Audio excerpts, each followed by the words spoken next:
Tukang kayu yang selalu buat kerja potong kayu, yang selalu buat kerja yang terdedah dengan habuk kayu, korang boleh pakai face mask yang boleh tapis debu-debu yang halus macam ni. Yang ni face mask yang sesuai untuk korang pakai bila buat kerja handle debu-debu yang halus. Handle partikel yang halus macam debu potong kayu. Sebab yang ni dia pakai filter yang boleh tapis habuk kayu. Filter dia ni jenis pakai span dekat bahagian dalam. Face mask macam ni jimat tau untuk korang pakai. Selagi korang jaga dia punya body utama ni, korang boleh pakai lama sebab filter dia ni korang boleh buka pasang macam ni dan ganti baru.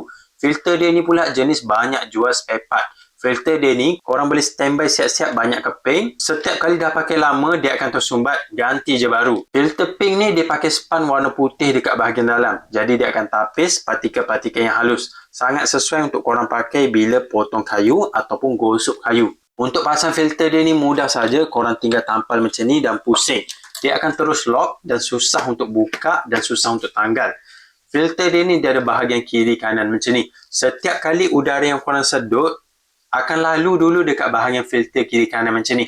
Jadi udara yang korang sedut akan bebas daripada partikel yang halus. Tambah pula face mask jenis ni selesa untuk pakai lama sebab mounting dia ni dia jenis pakai dua macam ni. Satu bahagian atas dan satu bahagian leher. Ada dua mounting macam ni, barulah face mask korang ni lebih stabil. Dia akan grip cantik dekat muka. Kalau ada satu je mounting, face mask korang ni akan mudah gerak sebab dia tak berapa stabil. Jadi bila gerak, udara yang kotor tu akan leaking dekat bahagian kiri kanan macam ni. Bila ada dua mounting macam ni, baru dia boleh seal dengan cantik. Tambah pula dia punya getah ni jenis lembut. Memang selesa untuk pakai lama.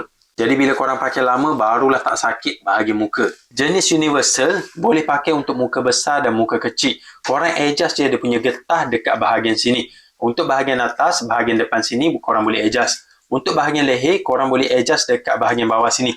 Jadi korang boleh adjust, jangan bagi terlalu ketat dan jangan bagi terlalu longgar. Barulah selesa untuk pakai lama. Jadi kalau korang nak cari face mask yang boleh tapis partikel yang halus, boleh tapis debu potong kayu, debu gosok kayu, korang boleh pakai face mask macam ni.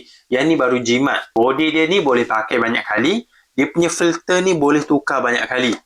Korang standby je banyak keping dia punya filter ni. Setiap kali rosak, tukar baru. Korang boleh check face mask ni dekat link video.